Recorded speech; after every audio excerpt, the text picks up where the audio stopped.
पहिलाच मुसळधार पाऊस आणि त्यामध्ये अनेकांचे संसार उघड्यावर आलेले आहेत। नागरिकांना अश्रू सुद्धा अनावर झाल्याचं पाहायला मिळतंय।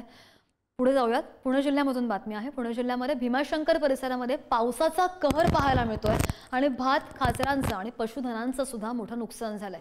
शेतकऱ्यांच्या शेतामधील घरं आणि जनावरांचे गोठे सुद्धा पाण्याखाली गेलेले आहेत। भीमाशंकर परिसरामध्ये सुद्धा रात्रीपासूनच सुरू असलेल्या मुसळधार पावसामुळे संपूर्ण परिसरात हाहाकार माजलाय।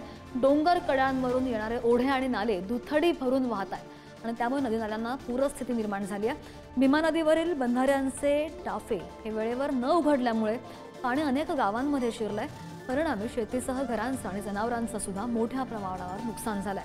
भात खाचरांमध्ये पाणी साचलं आणि त्यामुळे भातासाठी तयार केलेली भात खाचरं पूर्णपणे नष्ट झालेली आहेत। अनेक शेतकऱ्यांची शेतामधील घरं आणि जनावरांचे गोठे सुद्धा पाण्याखाली गेले।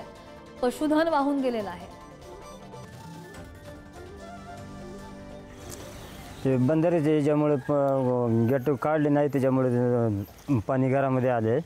2:30 दरम्यान पाणी घरामध्ये आले म्हणून मी बाहेर निघालो आणि जनावरं फक्त मी बाहेर काढलेली आहे तेवढी फक्त।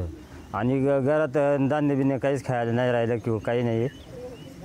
घरात पाणी किती फुटापर्यंत साचलं होतं? 5 फुटापर्यंत घरामध्ये पाणी आलं होतं। जनावर तुम्ही सोडून दिले? हा, जनावरं सोडून दिली मी बाहेर। कोंबड्या वगैरे वाहून गेलेत।